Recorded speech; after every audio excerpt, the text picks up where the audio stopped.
Yes, I'm pleased to present the real-world data showing improved treatment outcomes in patients with light chain amyloidosis treated with a frontline Daratumumab-based regimen.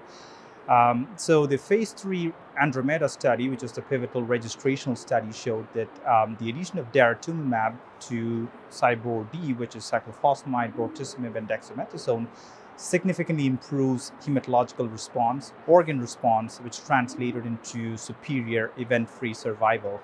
However, at the time of publication, the overall survival there's no difference in overall survival between the two treatment groups. So we performed a real-world study looking at consecutive AL amyloidosis patients treated at our center from 2018 to 22. Our study included almost 333 patients, out of which 200 received a bortezomib-based regimen, whereas the rest received daratumumab-based frontline therapy. The most common treatment in the DARA arm was dara-CyBorD, whereas in the bortezomib group, 90% or more received a bortezomib-CyBorD regimen. There's no difference in the treatment groups. However, the median follow-up was significantly longer for the bortezomib group at 54 months when compared to 28 months in the daratumumab group. And more patients in the bortezomib group, around 29%, went on to receive a stem cell transplant when compared to around 14% in the daratumumab group. The overall hematological response and also the complete hematological response on first-line therapy was significantly higher in the DARA group at 47% compared to around 18% in the bortezomib group.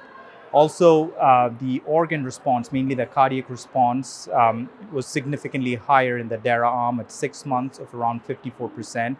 Similarly, at the 12-month mark, the overall cardiac response was also higher in the DARA arm when compared to bortezomib.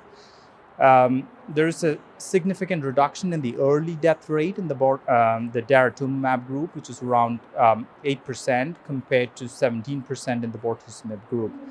Also, the event-free survival at 2 years was around 70% compared to 30% in the bortezomib group. The overall survival was also significantly better in the daratumumab group. It was 87% in the DARA arm compared to around 74% in the bortezomib group.